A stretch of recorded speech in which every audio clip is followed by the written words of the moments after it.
Very good morning guys. Bank Nifty ఏమవుతుంది, little bit gap up open అవుతుంది. So almost flat దగ్గర open అవుతుంది అనుకున్నాం, కానీ గ్యాప్ అప్ ఓపెన్ అవుతుంది. నిఫ్టీ అయితే రిజెక్షన్ ఉంది. సో ఒక్క లెవెల్ అయితే మార్క్ చేసుకోలేదు మనము. ఈ లెవెల్ కూడా ఇంపార్టెంటే బ్యాంక్ నిఫ్టీకి. ఈ లెవెల్ కొంచెం లైక్ టర్నింగ్ పాయింట్ అనుకోవచ్చు. ఓకే, ఈ జోన్ అనేది కొంచెం ఇంపార్టెంట్ ఇన్ ది సెన్స్ అక్కడ దాన్ని చూసి మనం ఏం ట్రేడ్ ఏం తీసుకోము, కానీ ఇంపార్టెంట్ రెసిస్టెన్స్ అంటే మార్కెట్ గ్రీన్ క్యాన్ ఫామ్ అయినా ఈ లెవెల్ ఉందని చెప్పి గుర్తుపెట్టుకోండి అంతే. ఎందుకు ఇది ఇంపార్టెంట్ అంటే స్టార్టింగ్ ఏమైంది, మార్కెట్ సప్లై జోన్ రెసిస్టెన్స్ తీసుకొని మార్కెట్ కిందకు వచ్చింది కదా. ఇక్కడికి వచ్చిన తర్వాత మళ్ళీ బయర్స్ పైకి పుష్ చేశారు. ఇక్కడ ఎప్పుడైతే బ్రేక్అవుట్ అయ్యిందో మళ్ళీ ఇక్కడ కిందకు వచ్చిన తర్వాత మళ్ళీ బయర్స్ పైకి పుష్ చేయడానికి ట్రై చేస్తున్నారు, కానీ ఈ సెల్లర్స్ అలో చేయనివ్వలేదు. ఈ సెల్లర్స్ ఎప్పుడైతే ఫస్ట్ క్యాండిల్ దగ్గర పుష్ చేశారో వాళ్ళు షిఫ్ట్ అయిపోయారు. అండ్ నెక్స్ట్ టైం మళ్ళీ కూడా బయర్స్ మళ్ళీ పైకి తీసుకెళ్దాం అనుకున్నారు. ఎగ్జాక్ట్గా ఈ జోన్ దగ్గరే మళ్ళీ సెల్లర్స్ కిందకి తీసుకురావాలని చూశారు. సో ఈ లెవెల్ ప్రీ అనాలిసిస్ వీడియోలో మార్క్ చేసుకోలేదు. ఆ లెవెల్ కూడా ఇంపార్టెంటే. అండ్ నా బ్యాంక్ నిఫ్టీ చూసారా, లాంగ్ టైం నుంచి ఆల్మోస్ట్ 3 times ప్రైస్ అనేది రివర్స్ అయింది ఎగ్జాక్ట్గా సేమ్ జోన్ నుంచి.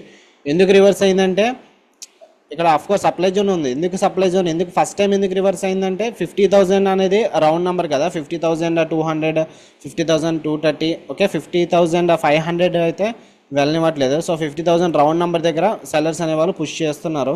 సో చూద్దాం ఫర్దర్గా ఇక్కడ నుంచి రిజెక్షన్ తీసుకుంటే. సో నిఫ్టీ అయితే ఆల్మోస్ట్ సప్లై జోన్ దగ్గరే ఓపెన్ అవుతుంది. ఫస్ట్ క్యాండిల్ అయినా బ్రేక్అవుట్ అయితే మేబీ మార్కెట్ పైకి వెళ్ళొచ్చు, ఎందుకంటే సిపిఆర్ కూడా అసెండింగ్గా ఉంది. అండ్ దాని సప్లై జోన్ కూడా బ్రేక్అవుట్ అవ్వచ్చు. బ్యాంక్ నిఫ్టీ చూడాలి. అప్పుడు బ్యాంక్ నిఫ్టీ బ్రేక్అవుట్ అయ్యి సప్లై జోన్ దగ్గరికి వెళ్ళిన తర్వాత ఈ సప్లై జోన్ కూడా బ్రేక్అవుట్ అయిపోయింది అనుకోండి, అప్పుడు మార్కెట్ ఇంకా నెక్స్ట్ రెసిస్టెన్స్ రీచ్ అయిపోద్ది. ఎందుకంటే more and more price acting as resistance, next time chances of breakout will be higher. Okay, so ఇక్కడ ఆల్మోస్ట్ 3 times రెసిస్టెన్స్ అనేది ఇచ్చింది సేమ్ జోన్. సో ఈ రోజు అయితే ఇక్కడ మళ్ళీ రెసిస్టెన్స్ ఇస్తుంది అనుకోవట్లేదు మ్యాక్సిమం. అంటే ఇవ్వదని కాదు, ఒకవేళ ఇచ్చినా మార్కెట్ కిందకి రావచ్చు, కానీ more and more price resistance ఎప్పుడైతే తీసుకుంటుందో ఛాన్సెస్ ఆఫ్ బ్రేక్అవుట్ ఏమో ఎక్కువ ఉంటుంది అనమాట. సో గుర్తుపెట్టుకోండి అది. నిఫ్టీ లెవెల్ ఫస్ట్ క్యాండిల్ చాలా ఇంపార్టెంట్. నిన్న 100 ఫస్ట్ క్యాండిల్ సప్లై జోన్ కదా. ఫస్ట్ క్యాండిల్ బ్రేక్అవుట్ అయిపోతే ఇమీడియట్గా లాంగ్ ఎంట్రీ తీసుకుందాము. సెన్సెక్స్ ఈరోజు సెన్సెక్స్ ఎక్స్పైర్ ఉంది. సెన్సెక్స్ కూడా అంతే, ఫస్ట్ క్యాండిల్ రెడ్ క్యాండిల్ ఉంది సెన్సెక్స్ కూడా. అండ్ బ్యాంక్ నిఫ్టీ అయితే ఈ లెవెల్ చూసుకోవాలి మనం. ఈ లెవెల్ బ్రేక్అవుట్ అయింది అనుకోండి, నెక్స్ట్ రెసిస్టెన్స్ ఇది కూడా బ్రేక్అవుట్ అయితే నెక్స్ట్ రెసిస్టెన్స్ ఇది 50,500కి ఈజీగా వెళ్ళిపోద్ది. ఎందుకు మార్కెట్ స్టాప్ చేస్తుంది ఇక్కడ నుంచి అంటే 50,000 రౌండ్ నెంబర్స్ దగ్గర కొంచెం సెల్లర్స్ అయితే అగ్రెసివ్గా ఉన్నారు. సో చూద్దాం, ఈరోజు ఈ జోన్ కానీ బ్రేక్అవుట్ అయిపోతే ఈజీగా 50,500 అనేది టచ్ అయిపోద్ది. లేదు మార్కెట్ మళ్ళీ బేరిష్ అనుకోండి, సిపిఆర్ని బ్రేక్అవుట్ చేస్తే మార్కెట్ కిందకి రావచ్చు. అండ్ నిఫ్టీ కూడా సప్లై జోన్ దగ్గర ఉంది కాబట్టి అది కూడా రెసిస్టెన్స్ తీసుకోవచ్చు. సో చూసారు ఈ లెవెల్ ఎంత ఇంపార్టెంట్, ఎగ్జాక్ట్గా అక్కడి నుంచే రెడ్ బార్ అనేది ఫామ్ అవుతుంది. అండ్ నిఫ్టీ కూడా సప్లై జోన్ దగ్గర నుంచే రిజెక్షన్ అనేది జరిగింది సేమ్ నిన్నటి హై దగ్గర.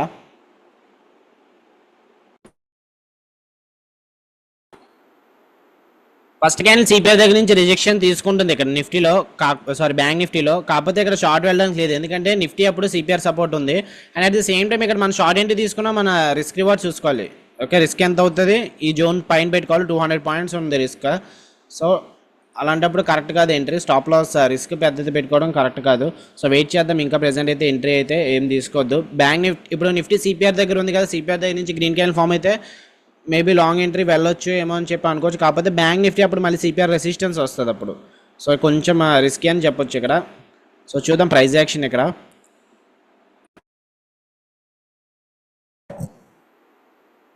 సో స్టార్టింగ్ నుంచే రెడ్ బార్స్ ఉన్నాయి ఇవన్నీ కూడా. సో ఇక్కడ రెడ్ బార్స్ ఫామ్ అయింది ప్రీవియస్ సెషన్లో, బ్రేక్అవుట్ అయింది కదా అని చెప్పి చాలామంది షార్ట్ ఎంట్రీస్ తీసుకుంటారు. కాకపోతే ఇలా షార్ట్ ఎంట్రీ తీసుకోవడాన్ని ఏమంటారంటే క్యాచింగ్ ఏ ఫాలింగ్ నైఫ్ అంటారు. సో అలాంటప్పుడు మనకి రిస్క్ అనేది పెద్దది అయిపోద్ది. ఇక్కడ డేలో బ్రేక్అవుట్ అయింది కదా, క్యాండిల్ పైన స్టాప్ లాస్ పెట్టుకుందాం అంటే అది మ్యాక్సిమం ట్రాప్ కూడా అయ్యే ఛాన్సెస్ ఎక్కువ ఉంటాయి. సో S1 ప్యూర్ దగ్గర సపోర్ట్ అయితే తీసుకుంటుంది. ఈ క్యాండిల్ గ్రీన్ క్లోజ్ అయితే సెన్సెక్స్ లాంగ్ ఎంట్రీ తీసుకోవచ్చు. 76,645 అలా ట్రేడ్ అవుతుంది కదా.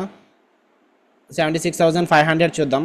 సో 76,500 పుట్ ఆప్షన్ సెల్ చేస్తాను ఒకవేళ ఈ క్యాండిల్ గ్రీన్ అయితే. సో లాస్ట్ 5 seconds ఇది pin bar like doji form అయింది, అంటే ఇక్కడ స్టాప్ అయితే చేసింది, బ్రేక్అవుట్ అయితే అవ్వలేదు. సో అందుకు లాంగ్ ఎంట్రీ తీసుకున్నాను. సో చూద్దాం, ఈ S1 పివట్ బ్రేక్అవుట్ అయితే బ్రేక్ డౌన్ అయింది అనుకోండి, అప్పుడు స్టాప్ లాస్ ట్రిగ్గర్ అవుతుంది.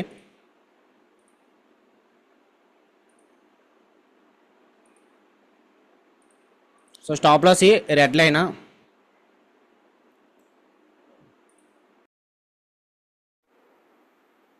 నిఫ్టీ క్యాండిల్ రెడ్ అయింది, సారీ గ్రీన్ అయింది కదా, ఈ క్యాండిల్ కూడా గ్రీన్ అయితే ఇంకా హై ప్రాబిలిటీ ఉంటుంది.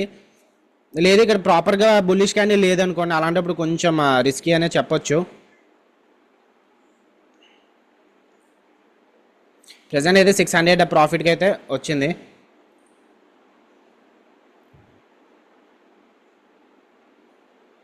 నిఫ్టీ క్యాండిల్ రెడ్ అయితే క్లోజ్ చేస్తాను ఈ ట్రేడ్ని, లేదంటే క్యాండిల్ బాడీ కిందకు వస్తే క్లోజ్ చేస్తాను ట్రేడ్ని, మళ్ళీ తీసుకుంటాను నెక్స్ట్ క్యాండిల్ గ్రీన్ అయితే.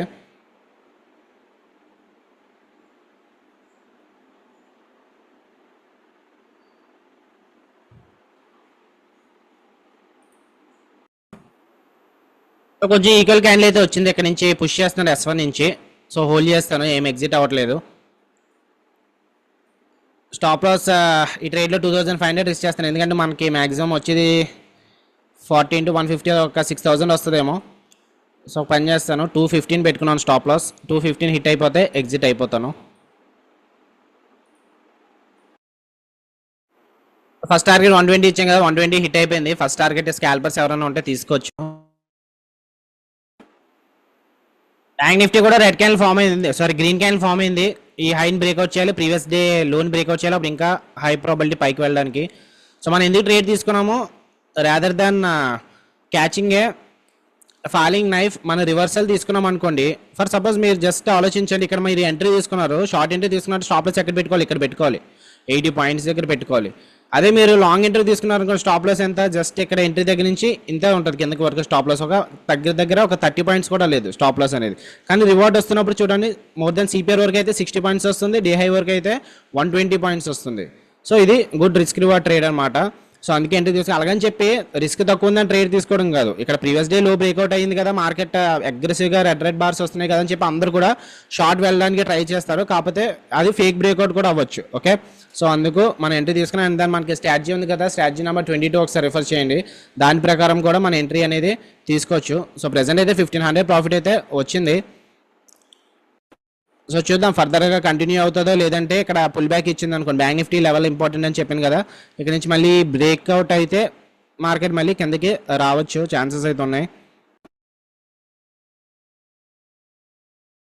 బ్యాంక్ నిఫ్టీ అయితే ఈ జోన్ బ్రేక్అవుట్ చేయడానికే చూస్తుంది. ఈ జోన్ బ్రేక్అవుట్ అయితే బ్యాంక్ నిఫ్టీ మేబీ కిందకి రావచ్చేమో. అదే ఒకవేళ కిందకి వస్తే అప్పుడు నిఫ్టీని కూడా కిందకి తీసుకురావచ్చు, ఒకవేళ బ్యాంక్ నిఫ్టీ స్ట్రెంత్ కనుక బిగ్ ఉంటే. ఓకే, సో నిఫ్టీ కూడా డేలో బ్రేక్అవుట్ అయితే మార్కెట్ మళ్ళీ నెక్స్ట్ సపోర్ట్కి వచ్చేయచ్చు. సో ప్రెసెంట్ మన ట్రేడ్ అయితే ఇంకా 1700 గ్రీన్లోనే ఉంది, అంటే సెన్సెక్స్ మనం 76,500 తీసుకున్నాం కదా. సో డేలో బ్రేక్అవుట్ అయితే మన స్టాప్ లాస్ హిట్ అవుతుంది అనుకుంటా సెన్సెక్స్లో. సో చూద్దాం, బ్యాంక్ నిఫ్టీ డేలో బ్రేక్అవుట్ అవ్వకూడదు, అప్పుడైతే మన గ్రీన్లో ఉండగలం. ఓకే, సో రిస్కీ ట్రేడ్లో 2500 కదా, సో 1:1 అయితే వచ్చింది సెన్సెక్స్. బ్యాంక్ నిఫ్టీ ఏమవుతుంది, బ్రేక్అవుట్ అవ్వలేదు, ఎస్ఎన్పి సపోర్ట్ అయితే ఇస్తుంది. ఈ లెవెల్ ఇంకా అప్సైడ్ బ్రేక్అవుట్ అయితే అప్పుడు ఇంకా ఫర్దర్గా మూవ్ అవ్వచ్చు. సో నిఫ్టీ కూడా S1 నుంచి స్ట్రాంగ్ అయితే పైకి మూవ్ అవుతుంది. సో చూద్దాం ఏమవుతుందో ఇంకా. సో నెక్స్ట్ అప్డేట్ 3500 వరకు వెళ్ళింది హై. బ్యాంక్ నిఫ్టీ కూడా ఈ లెవెల్ బ్రేక్అవుట్ అయితే పైకి వెళ్తుందని చెప్పాను కదా. ఇప్పుడు 20 MA రెసిస్టెన్స్ ఉంది, మరి చూడాలి 20 MA బ్రేక్అవుట్ అవుతుందో అవ్వదో. నిఫ్టీ కూడా ఇక్కడ ఉంది. సో మనం టార్గెట్ ఎక్కడ తీసుకున్నాం, సిపిఆర్ దగ్గర తీసుకుందాం. ఓకే, సిపిఆర్ దగ్గర సెకండ్ క్యాండిల్ హై దగ్గర తీసుకుందాం. యాక్చువల్గా సిపిఆర్ టచ్ అయితే 1:2 వచ్చేస్తుంది, కాకపోతే ఈరోజు సెన్సెక్స్ కాబట్టి కొంచెం అయితే వెయిట్ చేయాలి. సో 3500 అలా వచ్చింది. సో 4000 క్రాస్ అయితే ప్రాఫిట్, అప్పుడు స్టాప్ లాస్ కాస్ట్ పెట్టుకుంటాను. అంటే ఒక 50 క్రాస్ అయింది అనుకోండి, అప్పుడు స్టాప్ లాస్ కాస్ట్ పెట్టుకుంటాను. రెండు కూడా ఇప్పుడు 20 MA దగ్గర ఉన్నాయి. నిఫ్టీ 20 MA దగ్గర ఉంది, బ్యాంక్ నిఫ్టీ కూడా 20 MA దగ్గర ఉంది. సో స్లో పోతుంది, రిజెక్షన్ ఇస్తే మార్కెట్ కిందకి రావచ్చు. సో ఇది 60 క్రాస్ అయితే స్టాప్ లాస్ అప్డేట్ చేసుకోండి, ట్రైలింగ్ స్టాప్ లాస్ కాస్ట్ పెట్టుకోవచ్చు. సో యాక్చువల్గా ఇంత మూమెంట్ రాకూడదు, మనం ఆప్షన్ సెల్లింగ్ తీసుకుంటున్నాం కాబట్టి ఒక క్యాండిల్లోనే ఇంత మూమెంట్ వచ్చింది అనుకోండి, మనం స్టాప్ లాస్ ట్రైలింగ్ చేసుకున్నా సరే ఈజీగా హిట్ అయిపోతూ ఉంటుంది. మనకి స్లోగా మూమెంటం వస్తేనే బెస్ట్. సో ఇంత మూమెంటం అయితే ఎక్స్పెక్ట్ చేయలేదు, అంటే టైం కూడా ఓపెనింగ్ 9:52, మనం ఈజీగా థర్డ్ క్యాండిల్ దగ్గర తీసుకున్నాం కాబట్టి 3:30 వరకు హోల్డ్ చేయడం అంటే it's not a small thing. చూద్దాము ఆ స్టాప్ లాస్ అప్డేట్ ఎలాంటి మూమెంట్స్ వచ్చినప్పుడు అయితే జనరల్గా అయితే స్టాప్ లాస్ అప్డేట్ చేయను. ఆప్షన్ బయింగ్ అయితే పర్వాలేదు కానీ ఆప్షన్ సెల్లింగ్లో అసలు చేయకూడదు ఎలాంటి మూమెంట్ వచ్చినప్పుడు. ఎందుకంటే ట్రైలింగ్ స్టాప్ లాస్ పెట్టుకుని ఈజీగా కాస్ట్ అనేది హిట్ అయిపోద్ది. But at the same time point ఏంటంటే 1500 కోసం మళ్ళీ 2500 రిస్క్ చేసుకున్నాం అనుకోండి. ఇప్పుడు 3500 plus 2500 7000 close to draw down అయితే వస్తుంది. సో చూద్దాం ఇక్కడ నుంచి 20 MA ఒకవేళ బ్యాంక్ నిఫ్టీ అయినా బ్రేక్అవుట్ అయ్యింది అనుకోండి, అప్పుడు మేబీ స్టాప్ లాస్ అయినా అప్డేట్ చేసుకుందాము. ఓకే, స్టాప్ లాస్ అప్డేట్ చేసుకున్నాను కాస్ట్ టు కాస్ట్కి. సో 153 పెట్టుకున్నాను కదా, ఎంట్రీ 153 దగ్గర అయింది కదా, సో అక్కడే పెట్టుకున్నాను. సో చూద్దాం సెన్సెక్స్ ఏమవుతుందో. బ్యాంక్ నిఫ్టీ అయితే 20 MA రిజెక్షన్ అయితే తీసుకుంటుంది. నిఫ్టీ కూడా బ్రేక్అవుట్ పైకి ఇంకా క్యాండిల్ క్లోజ్ అవ్వలేదు, చూద్దాము. అండ్ టార్గెట్ 1:2 అయితే సిపిఆర్ వరకు పెట్టుకున్నాము, కానీ సెకండ్ క్యాండిల్ వరకు పెట్టుకుంటాను. ఓకే, సో చూద్దాం ఏమైతుందో. ప్రెసెంట్ అయితే 3500 అలా ట్రేడ్ అవుతుంది. మీకు సెకండ్ టార్గెట్ 50 ఇచ్చాను కదా, సో 50 హిట్ అయిపోతే క్లోజ్ చేసుకోవచ్చు, మోర్ దెన్ 110 పాయింట్స్ వచ్చినట్టు. సో ఆల్మోస్ట్ 50కి వచ్చింది, ఆల్మోస్ట్ సెకండ్ టార్గెట్ కూడా అయిపోయినట్టే. సో ఎగ్జిట్ అవ్వాలనుకుంటే ఎగ్జిట్ అయిపోవచ్చు మీరు, లేదు హోల్డ్ చేస్తానంటే స్టాప్ లాస్ మీ ఇష్టం ఎక్కడికి అప్డేట్ చేసుకుంటారో. నేనైతే స్టాప్ లాస్ 153, సో కాస్టే పెట్టుకున్నాను. సో దీని తర్వాత ఇంకా ఇటువంటి ట్రేడ్స్ అయితే ఏం తీసుకోను, ఇంకా done for the day. So ఇది ఫెయిల్ అయినా తీసుకోను, వర్కౌట్ అయినా తీసుకోను. అఫ్కోర్స్ ఫెయిల్ అయితే మనకి ప్రాఫిట్ రాదు, లాస్ రాదు. వర్కౌట్ అయితే మనకి ఎంత వస్తుంది, ఆల్మోస్ట్ 76,000, ఇంకా 50 పాయింట్స్ ఉంది కదా, ఇంకో 2000 వస్తుంది, అంటే 6000 రావచ్చేమో. సో చూద్దాం, లేదు మనకి రిస్క్ 2500 కాబట్టి 5000 దగ్గర ఆపేస్తాను. ఓకే, అయిపోయిన తర్వాత అప్డేట్ చేస్తాను. ఓకే, ఇంకా 800 రూపీస్ ప్రాఫిట్ అయితే ఉంది. సో స్పాట్ చార్ట్ ప్రకారం టార్గెట్ అయిపోయింది. సెకండ్ క్యాండిల్ హైదే టార్గెట్ తీసుకుంటాం అని చెప్పాను కదా, టార్గెట్ తీసుకోవచ్చు. 4500 అయితే ప్రాఫిట్ వచ్చింది. బట్ స్టిల్ ఇంకా హోల్డ్ చేస్తాను, నేను ఇంకా 500 కోసం హోల్డ్ చేస్తాను. అఫ్కోర్స్ రెసిస్టెన్స్ ఉంది నిఫ్టీ దగ్గర, అండ్ సిపిఆర్ రెసిస్టెన్స్ ఉంది, అండ్ డే హై రెసిస్టెన్స్ ఉంది, టర్నింగ్ పాయింట్ రెసిస్టెన్స్ ఉంది. ఏదైనా జరగవచ్చు, మార్కెట్ మళ్ళీ రివర్స్ అయితే రావచ్చు. But stop loss cost update చేస్తున్నాం కాబట్టి ప్రాబ్లం అయితే ఏం లేదు, పోతుంది 4500. ఓకే,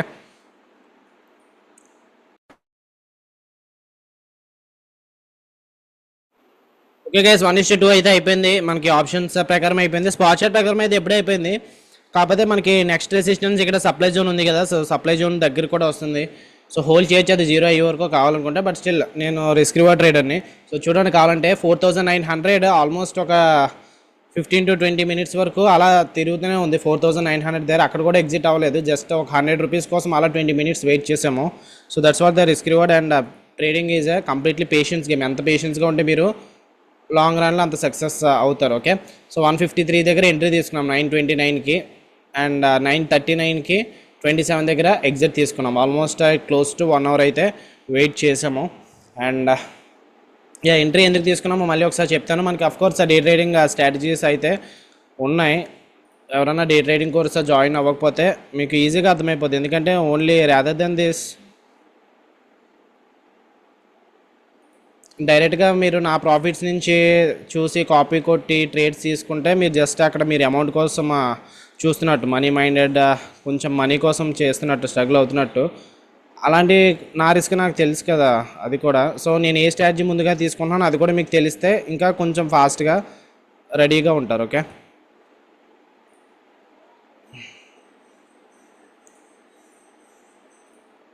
సో ఈరోజు స్ట్రాటజీ ఏంటంటే బ్యాంక్ నిఫ్టీ మనకి, సో లాజిక్ ప్రకారం చెప్తాను ఫస్ట్. సో లాజిక్ ఏంటంటే మనకి ఇక్కడ నిఫ్టీ సప్లై జోన్ నుంచి రివర్సల్ అవుతుంది కదా, చాలామంది ఏమనుకుంటారంటే ఇక్కడ నుంచి రివర్స్ అవుతుంది కదా అని చెప్పి ఫస్ట్ క్యాండిల్ దగ్గర ఎంట్రీ తీసుకోవడము, లేదంటే సెకండ్ క్యాండిల్ దగ్గర ఎంట్రీ తీసుకోవడము, క్యాండిల్ పైన స్టాప్ లాస్ పెట్టుకోవడం లాంటివి చేస్తూ ఉంటారు. సో అలాంటివి చేయొద్దు. ఎప్పుడు కూడా మీ రిస్క్ అప్డేట్ కరెక్ట్గా ఉండాలి. అంటే మీరు లూజ్ అయ్యేటప్పుడు కొంచెం చిన్నది లూజ్ అవ్వాలి, విన్ అయ్యేటప్పుడు పెద్దది విన్ అవ్వాలి. అదే మీరు స్టాప్ లాస్ ఇక్కడ ఎంట్రీ తీసుకున్నాం, అఫ్కోర్స్ ఇది కరెక్టే, మన లెవెల్లో ఇక్కడ మార్క్ చేసుకున్నాం నిఫ్టీ లెవెల్ సప్లై జోన్ అని. ఇక్కడ రెడ్ క్యాండిల్ ఫామ్ అయింది కదా అని ఇక్కడ కూడా ఎంట్రీ తీసుకోవచ్చు. అండ్ బ్యాంక్ నిఫ్టీ కూడా మీరు చూస్తే నిన్న ఫస్ట్ క్యాండిల్ ఇక్కడ సప్లై జోన్ ఉంది కదా, సో ఫస్ట్ క్యాండిల్ దగ్గర నుంచి రెడ్ బార్ వచ్చింది, ఇక్కడ కూడా ఎంట్రీ తీసుకోవచ్చు. నేను ఒకవేళ ఎంట్రీ తీసుకుంటే మనకి ప్రాఫిట్ వద్దు. కాకపోతే మనం ఎందుకు ఆగిపోయాం నిన్న, మనకి రిస్క్ బాగాలేదు ఇక్కడ. సో 160 పాయింట్స్ రిస్క్, సిపిఆర్ దగ్గరికి ఏమో 150 పాయింట్స్ వస్తుంది, 1:1 కూడా లేదు. అందుకని చెప్పి అవాయిడ్ చేసాం. ఎప్పుడు కూడా రిస్క్ రివార్డ్ అనేది ఫాలో అవ్వాలి మోస్ట్ ఆఫ్ ద సినారియోస్లో. అండ్ ఈరోజు ఏంటి ఈ రోజు కూడా ఇక్కడ ఎంట్రీ తీసుకుంటే స్టాప్ లాస్ పెద్దది అయిపోద్ది, అలాంటప్పుడు వెయిట్ చేయాలి కాసేపు. ఓకే, ఇక్కడ వెయిట్ చేసినప్పుడు మనకి ఇక్కడ S1 పివోట్ అందరికీ తెలిసి S1 అనేది సపోర్ట్. అండ్ దెన్ లాజిక్ ప్రకారం అయితే ఇక్కడ డేలో ఎప్పుడైతే బ్రేక్అవుట్ అయిందో, నిన్నట్లో ఎప్పుడైతే బ్రేక్అవుట్ అయిందో అందరూ కూడా షార్ట్ ఎంట్రీస్ తీసుకుంటారు. సో వాళ్ళందరూ స్టాప్ లాసెస్ ట్రిగ్గర్ చేయడానికి ఈ జస్ట్ ఈ మూవ్ ఎవరు చేస్తారంటే బిగ్ ప్లేయర్స్ చేస్తూ ఉంటారు. ఎందుకంటే నో స్టేటస్ ఏం చేస్తారు, నిన్నట్లో బ్రేక్అవుట్ అవ్వగానే మార్కెట్ డౌన్ ట్రెండ్ అనుకుంటారు, నిన్నటి హై బ్రేక్అవుట్ అవ్వగానే మార్కెట్ అప్ ట్రెండ్ అనుకుంటారు. అలాంటివి జరుగుతూ ఉంటాయి. సో వాళ్ళందరూ ముందుగానే గెస్ట్ చేసి మార్కెట్ పెద్ద ప్లేయర్స్ పైకి తీసుకెళ్లాలనుకుంటారు. కాకపోతే వాళ్ళకి లిక్విడిటీ కావాలి కదా, లిక్విడిటీ కావాలంటే ఏం చేయాలి, మనలాంటి ప్లేయర్స్ని ట్రాప్ చేయాలి. వాళ్ళు ట్రాప్ చేయాలంటే ఏంటి, ఇలాంటి మూమెంట్స్ అనేవి క్రియేట్ చేయాలి. సో ఆపరేటర్తో కలిసి ఇలాంటి మూమెంట్స్ అనేవి ప్లాన్ చేస్తూ ఉంటారు. అందుకే చాలా జాగ్రత్తగా ఉండండి, ట్రాప్ ఏం అవ్వద్దు. ఇలాంటి అఫ్కోర్స్ ఈ స్ట్రాటజీ ప్రకారం అయితే మనకి 20 సెకండ్ స్ట్రాటజీ ఉంది కదా, నిఫ్టీలో 20 సెకండ్ స్ట్రాటజీ ఒకసారి రిఫర్ చేయండి కోర్స్ తీసుకున్న వాళ్ళు. అండ్ బ్యాంక్ నిఫ్టీలో అయితే మనకి S3 క్యామ్రిల్లా రివర్సల్ ఉంది కదా, సో ఇక్కడ 4th క్యాండిల్ దగ్గర S3 క్యామ్రిల్లా ఎంట్రీ తీసుకోవచ్చు. రిస్క్ ఏమో 1% పెట్టుకోవచ్చు, టార్గెట్ ఏమో CPR దగ్గర కానీ 2R కానీ తీసుకోవచ్చు. So S3 Camarilla reversal strategy and then Nifty strategy.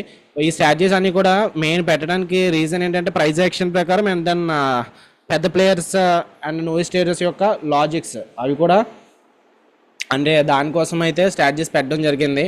And only pure logic ప్రకారం కాదు, స్ట్రాటజీస్ కూడా ఇంపార్టెంటే. సో టిల్ డేట్ అయితే మనం 50,000 51,000 ఎంతో గ్రీన్లో ఉంటాము. సో మనకి ఇంకా ఎన్ని డేస్ ఉన్నాయి ఈ సెషన్ అవడానికి, మనకి మండే హాలిడే కదా, ట్యూస్డే వెడ్నెస్డే థర్స్డే ఉంది. సో ఈ 3 డేస్ ట్రేడ్కి ఈరోజు ఎంత రిస్క్ చేశాను, 2,500 కదా. సో అలాగే 2,500 రిస్క్ చేస్తాను ట్రేడ్కి. ఐ మీన్ మ్యాక్సిమం 2 ట్రేడ్స్ తీసుకుంటాను, మ్యాక్సిమం పోతే 5,000 పోతాయి ఈ త్రీ ట్రేడింగ్ డేస్కి. సో 5,000 into 3 అంతా 15,000 ఇంకా మనకి రిస్క్ అయితే ఉంది. సో 15,000 minus 50,000 చేస్తే ఐ మీన్ నెగిటివ్గా ఉందాం, ఫస్ట్ నెగిటివ్గా ఉందాం. నేను స్టార్టింగ్ సెషన్ అప్పుడే చెప్పాను, నేను ఫస్ట్ డే అప్పుడే మనం ప్రతిరోజు కూడా ఈ 22 days ఛాలెంజ్ ప్రతిరోజు కూడా ఓడిపోయాము అనుకుందాము, అప్పుడే మనకు గట్ ఫీలింగ్ ఉంటుంది మనం విన్ అవ్వడానికి అని చెప్పి. సో ఈ 3 days కూడా అలాగే ఉందాము. 3 days కూడా 50,000 నుంచి ఒక 5,000 పోయింది అనుకుందాం. 50,000 నుంచి 5,000 పోయినా సరే మనకి ఇంకా 35,000 గ్రీన్లో క్లోజ్ చేస్తాం ఈ సెషన్ని. అప్పుడు ఎంత రివార్డ్, అక్కడ 7% రిటర్న్స్ వచ్చినట్టు. So it is not a bad deal. Last week last challenge కూడా మనకి 7.5% వచ్చింది. సో ఈ వీక్ కూడా ఫెయిల్ అయినా సరే మనకి 7%తో ఉంటాం. లేదు సక్సెస్ అయింది అనుకోండి, లాస్ట్ బ్యాచ్ని క్రాస్ అవుట్ చేయొచ్చు, లైక్ 8% రావచ్చు, 8.5 రావచ్చు. సో ఈ 3 days వర్కౌట్ అయితే 15,000 వస్తుంది. లేదు ఒక రోజు ఫెయిల్ అయ్యి ఒక రోజు వర్కౌట్ అయినా సరే మన రివార్డ్ అనేది కొంచెం పెరుగుతుంది, లైక్ 40,000తో క్లోజ్ చేయడమో 45,000తో క్లోజ్ చేయడమో అలాంటిది జరగవచ్చు. సో ఫస్ట్ అయితే నెగిటివ్గానే ఉందాం ఈ 3 days. నెక్స్ట్ రాబోయే 3 days కూడా ఫెయిల్ అయింది అనుకోండి, అప్పుడు మనకి ఎంత ఉంటుంది, ఇంకా 35,000 గ్రీన్లో ఉంటాం.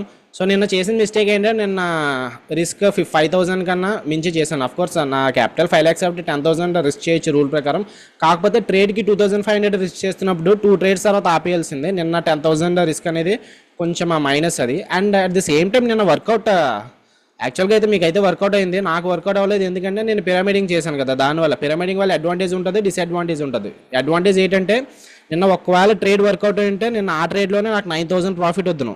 ఓకే, 9,000 12,000 వద్దును. ఆల్మోస్ట్ 30 దగ్గర తీసుకున్నాం కదా, 30 దగ్గర 400 క్వాంటిటీస్ అయింది. సో 400 into 30, ఓకే 12,000 ప్రాఫిట్ వద్దును, 7,500 లాస్ కవర్ అయిపోతున్నాం. 12,000 minus 7,500 అంటే ఒక 4,500 గ్రీన్లో ఉందును. లాస్ట్ మినిట్లో మనకి ఏంటంటే 35 స్టాప్ లాస్ పెట్టినాం కదా, అది హిట్ అయిపోయిన తర్వాత టార్గెట్కి వెళ్ళింది. సో బ్యాడ్ లక్, నాది బ్యాడ్ లక్. మీకు అయితే టార్గెట్ అయిపోయింది, మీకు 1% ప్రాఫిట్ అయితే వచ్చింది. నేను ఫస్ట్ ట్రేడ్ ఫెయిల్ అయింది, సెకండ్ ట్రేడ్ వర్కౌట్ అయింది, నాది బ్యాడ్ లక్. సో అడ్వాంటేజ్ ఏంటంటే, పిరమిడింగ్ అప్పుడు మనకి ఒకవేళ ట్రేడ్ వర్కౌట్ అంటే నేను గ్రీన్లో ఉంది కదా, సో ట్రేడ్ ఫెయిల్ అయింది కాబట్టి నిన్న రెడ్తో క్లోజ్ చేయాల్సి వచ్చింది. సో ఎనీ హౌ పిరమిడింగ్ ఇవన్నీ కూడా అప్పుడే స్టార్ట్ చేయకండి, మీరు కొంచెం ఫస్ట్ అయితే క్యాపిటల్తో కొంచెం క్యాపిటల్తో కొంచెం గెయిన్ చేసుకుంటూ వెళ్ళండి. లాస్ట్లో మీ క్యాపిటల్ కొంచెం పెద్దదైన తర్వాత ఇలాంటివన్నీ చేయొచ్చు, క్యాపిటల్ పెంచుకోవడం లాంటివి, లేదంటే ఓవర్ ట్రేడింగ్ చేయడం లాంటివి, ఇలాంటివి చేయొచ్చు. ఓవర్ ట్రేడింగ్ చేయడం ఇన్ ది సెన్స్ 2% రూల్, అది 2% కానీ మీ క్యాపిటల్ అస్సలు ఎక్కువ చేయకూడదు. ఎందుకంటే ఫర్ సపోజ్ థింక్ చేయండి, నిన్న 2% ఫెయిల్ అయింది. ఈ రోజులాగే ఈరోజు రిస్క్ 2,500 చేశాను కదా, నిన్న కూడా అంతే 2,500 5,000 రిస్క్ చేశాను అనుకుందాం. సో 2 trades కూడా ఫెయిల్ అయిపోయాయి అనుకుందాం. ఓకే, 5,000 లాస్ వచ్చింది అనుకుందాం. సో ఈరోజు ఏంటి, ఒక ట్రేడ్లోనే 5,000 వచ్చింది కదా, నిన్న 2 times కష్టపడి చేసిన లాస్ ఈరోజు ఫస్ట్ ట్రేడ్ కష్టపడగానే మనకి వర్కౌట్ అయిపోయింది. అదే మీరు ఎక్కువ లాస్ చేశారు అనుకోండి, like 20,000 30,000 over trading revenge trading ఇలాంటివి చేశారనుకోండి, ఈ రికవర్ అవ్వడానికి ఎన్ని డేస్ పడుతుంది చెప్పండి. మీరు ఎన్ని డేస్ కరెక్ట్గా ఉండాలి, ఒక 20,000 లాస్ చేశారు అనుకుందాం నిన్న. రిస్క్ ఏమో 2500. సో 4 days కరెక్ట్గా ఉండాలి మీరు, కరెక్ట్గా. ఐ మీన్ నెక్స్ట్ వీక్ అంతా కూడా మీరు కరెక్ట్గా ఉంటేనే మీరు సక్సెస్ అవ్వగలరు, లేదంటే అవ్వలేరు. సో ఈ 4 days కూడా మీ బ్రెయిన్ ఏం సజెషన్ ఇస్తుంది అంటే లాస్ కవర్ చేయాలి, లాస్ కవర్ చేయాలి, లాస్ కవర్ చేయాలి, ఇక్కడి నుంచి పైకి వెళ్ళిపోదేమో, FOMO, so greed, fear, hope, ఇలాంటి ఎమోషన్స్ అన్నీ కూడా ఈ బ్రెయిన్ అనేది కుదురుగా ఉండదు కదా, అలాంటివి పంపిస్తూ ఉంటుంది. మీరేమో ర్యాండమ్గా ఎటువంటి మీకు ప్రాఫిట్ వస్తుందేమో అని చెప్పి చూస్తూ ఈ ట్రేడ్ ఇక్కడ మూవ్ అయిన తర్వాత చాలామంది ఏం చేస్తారంటే ఫస్ట్ క్యానల్ రెడ్ బార్ కదా, ఇక్కడ నుంచి తీసుకుందామా షార్ట్ ఎంట్రీ, లేదు సెకండ్ క్యానల్ చూసాక ట్రేడ్ తీసుకుందామని చెప్పి అనుకుంటారు. సో లేదు లో బ్రేక్అవుట్ అయింది కానీ ఇక్కడ షార్ట్ ఎంట్రీ తీసుకుంటారు. మీ బ్రెయిన్ అలాంటి రాంగ్ సిగ్నల్స్ ఇస్తుంటుంది అనమాట. సో ఎప్పుడు కూడా లాస్ అనేది మీరు అఫోర్డబుల్గా పెట్టుకోండి. సో 5000 నాలా ట్రేడ్ చేస్తే 5000 లాస్ అనేది 1 dayలో కవర్ అయిపోవచ్చు. సో నిన్న నేను అది పిరమిడింగ్ చేయడం వల్ల లాస్లో ఉన్నాను, అండ్ దెన్ నేను ఎఫర్ట్ చేయగలను కాబట్టి పర్లేదు తీసుకున్నాను. సో మీరు నిన్న 5000 లాస్ అయ్యారు అనుకోండి, అలాగా ఈరోజు ఒక ట్రేడ్లోనే సక్సెస్ అయిపోయారు కదా. నిన్న మీరు 2% రిస్క్ చేసింది, ఈరోజు ఒక ట్రేడ్లోనే సక్సెస్ అయిపోయింది. అండ్ మండే లాస్ వచ్చింది అనుకున్నాం, మండే కాదు ట్యూస్డే లాస్ వచ్చింది అనుకుందాం, ట్యూస్డే 1 ట్రేడ్ ఫెయిల్ అయింది అనుకుందాం, సెకండ్ ట్రేడ్ వర్కౌట్ అయినా మనకి 1% గ్రీన్లో ఉంటాం కదా. సో ఎక్కువ ఒక ట్రేడ్ 1% కన్నా రిస్క్ అనేది ఏ ట్రేడ్లో కూడా చేయొద్దు. సో సెషన్స్ అయిపోతున్నాయి కాబట్టి ఇవన్నీ చెప్తున్నాను. ఆల్రెడీ రూల్స్ అయితే ఫస్ట్ బ్యాచ్లో ఉన్న వాళ్ళు అందరికీ తెలుసు, మళ్ళీ చెప్తున్నారు ఏంటి అని చెప్పి ఏమనుకోద్దు, అంటే కొత్త వాళ్ళు ఉన్నారు కదా వాళ్ళకి కూడా అర్థం అవ్వాలని చెప్పి చెప్తున్నాను. సో స్టాక్ మార్కెట్ అంటే చాలా చాలా చాలా చాలా ఈజీ అనుకుంటారు చాలామంది, చాలా కష్టంగా ఉండే ఈజీ గేమే, కాకపోతే చాలా చాలా చాలా కష్టం అనమాట. ఎందుకంటే మనం ఏదైతే జీవన విధానం ఇన్ని రోజులు మన ఏదైతే ఉన్నామో దానికి కంప్లీట్ ఆపోజిట్ చేయాలి. మనకి ఇక్కడ ఏంటి, స్టాక్ మార్కెట్లో మీరు ఏం చేస్తారు ప్రతిసారి కూడా, ఐ మీన్ బయట లైఫ్లో మీరు ఏం చేస్తారు, మనకి ఫస్ట్ కానీ 10th కానీ వచ్చేస్తే మనకు శాలరీస్ ఎక్స్పెక్ట్ చేస్తాము. సో చాలామంది స్టాక్ మార్కెట్లో కూడా ఈరోజు 10th వచ్చింది కదా, ఈరోజు ఎంత ప్రాఫిట్ వచ్చింది అన్నవి క్యాలిక్యులేట్ చేసుకుంటారు. మంత్ ఆన్ మంత్ క్యాలిక్యులేట్ చేసుకునేది కాదు స్టాక్ మార్కెట్. మీరు ఫైనాన్షియల్ ఇయర్ ఎంత ప్రాఫిట్లో ఉన్నారు, ఎంత గ్రీన్లో ఉన్నారు, ఎంత లాస్లో ఉన్నారు, మీరు చేసిన మిస్టేక్స్ ఏంటి క్యాలిక్యులేట్ చేసుకోవడం ఏంటి, ఇవన్నీ చూసుకోవాలి. సో ప్రతి మంత్ కూడా నేను గ్రీన్లోనే ఉండిపోవాలి, ప్రతి మంత్ కూడా నాకు ప్రాఫిట్ రావాలంటే అవ్వదు. Okay, so on an average ఎంత చేస్తే అంత వస్తుంది. ఫర్ సపోజ్ మీరు చూసుకుంటే నా జర్నీ సెప్టెంబర్ నుంచి ఉంది కదా, సెప్టెంబర్ నుంచి జనవరి నుంచి చూద్దాం. జనవరిలో మీకు తెలుసు అందరికీ, నా వీడియోస్లో కూడా చెప్పాను, చూపించాను live profit and loss 3 lakhs వచ్చింది, 2.80 lakhs వచ్చింది. సో మరి ఫిబ్రవరిలో కూడా 3 lakhs వచ్చేస్తుంది కదా. సో నెక్స్ట్ 3 lakhs తగ్గట్టు లోన్స్ అవి తీసుకుందాం, ఈఎంఐస్ పే చేసేద్దాం, స్టాక్ మార్కెట్ నుంచి 3 lakhs నాకు ఇన్కమ్ వచ్చేస్తుంది కదా అని చెప్పి అనుకుని అలాంటి మిస్టేక్స్ చేశాను అనుకోండి. సెకండ్ మంత్ ఏమైంది, నాకు 75,000 వచ్చింది సెకండ్ మంత్. థర్డ్ మంత్ ఇంకా ఒక 50,000 ఎంత వచ్చింది. సో ఇలా తగ్గుకుంటూ వచ్చింది. కానీ ఈ 3 months యావరేజ్ మనం చూసుకుంటే ఎంత వచ్చింది, ఇక్కడ ఒక 3.5 lakhs ఎంత వచ్చింది కదా. సో అప్పుడు యావరేజ్గా 3 monthsకి ఎంత అయినట్టు, మంత్లీ 1 lakh వచ్చినట్టు. ఓకే, అలా మీరు యావరేజ్ చేసుకోవాలి కానీ ప్రతి మంత్ చూసుకోవద్దు. ఫర్ సపోజ్ ఈ మంత్ మనకి 50,000 గ్రీన్ వచ్చింది అనుకుందాం. ఓకే, 50,000తో క్లోజ్ చేసాం. ఇప్పటి వరకు ప్రెసెంట్ డేట్ వరకు 50,000 వచ్చింది. నెక్స్ట్ మంత్ కూడా ఇదే, నెక్స్ట్ బ్యాచ్ కూడా జాయిన్ అయితే నేను 50,000 వచ్చేస్తుంది కదా. సేమ్ అని అలాగే కాపీ చేసుకుంటే ఒక 5,000 ఫీజు ఉంది కదా, 6,000 ఫీజు, ఒక 50,000 ప్రాఫిట్ వచ్చింది. 50,000 మైనస్ మీరు కట్టే 6,000 ఫీజు ఏదైతే ఉందో 44,000 మీరు ఇంకా ప్రాఫిట్లో ఉంటాం కదా నాతో పాటు జాయిన్ అవుతే అని చెప్పి మీరు అనుకొని జాయిన్ అయితే ఇది చాలా పెద్ద మిస్టేక్ అది. ఓకే, ఈ మంత్ 50,000 వచ్చింది కదా అని చెప్పి నెక్స్ట్ మంత్ వచ్చేయాలని రూల్ లేదు, నెక్స్ట్ మంత్ లాస్ రావాలని రూల్ లేదు. 50,000 కన్నా పెరగవచ్చు, లేదంటే 50,000 రాకపోవచ్చు, నెగిటివ్లో ఉండొచ్చు. ఆ మైండ్ సెట్తో ఉండండి. ఓకే, మనం మెయిన్ చేయాల్సింది ఏంటంటే రూల్స్ ఫాలో అవడం. మీ హార్ట్ మిగతా అన్నింటిలో కూడా బయట మన రియల్ లైఫ్లో మన హార్ట్ ఏం చెప్తే అది వింటాము, కాకపోతే ట్రేడింగ్లో ఏంటంటే మన బ్రెయిన్ చెప్పింది వినాలి, హార్ట్ చెప్పింది వినొద్దు. ఓకే, సో హార్ట్ ఏం చెప్తుందంటే నేను ఇక్కడ సప్లై జోన్ దగ్గర నుంచి రివర్స్ అయింది కదా, అయ్యో నేను ట్రేడ్ మిస్ అయ్యాను, నిన్న ఇక్కడ తీసుకొని ఉంటే ప్రాఫిట్ వద్దును కదా అని చెప్పి ఈరోజు ఏం చెప్తుందంటే నిన్న మిస్ అయ్యాను కదా, ఈరోజు కూడా మార్కెట్ డౌన్ ట్రెండ్గా ఉంది, ఈరోజు కూడా ఎంట్రీ తీసుకొని స్టాప్ లాస్ పెట్టుకుందాము అని చెప్పి అనుకుంటే ఈరోజు మీకు లాస్లోనే ఉంది. ఎందుకంటే సెకండ్ హాఫ్ రికవర్ అయిపోయింది కదా పైకి.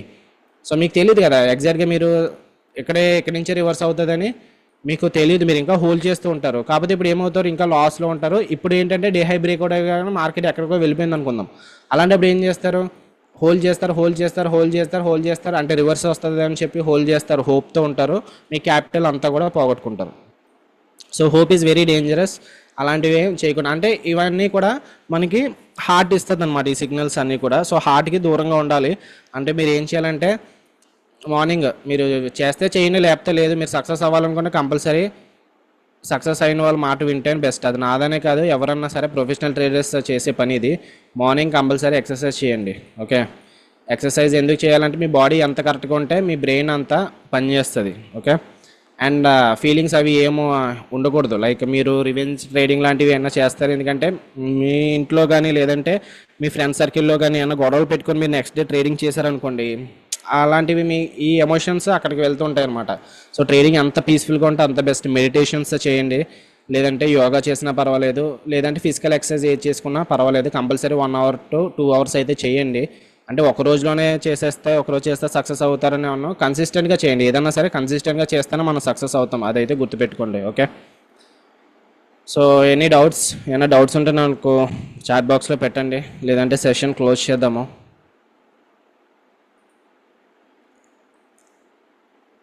లేదంటే వాట్సాప్లో మెసేజ్ చేయండి. ఓకే, వాట్సాప్లో మెసేజ్ చేస్తే డౌట్స్ అనేవి క్లియర్ చేస్తాను నెక్స్ట్ డే అన్న. మీరు అంటే డౌట్స్ ఈ లైవ్ ట్రేడింగ్లో మీకు డౌట్స్ గుర్తురావు కదా. సో అయితే సెషన్ క్లోజ్ చేయొచ్చా? మీరు చాట్ బాక్స్లో ఎస్ అని చెప్పి టైప్ చేస్తే సెషన్ అనేది క్లోజ్ చేస్తాను. You can have a leave.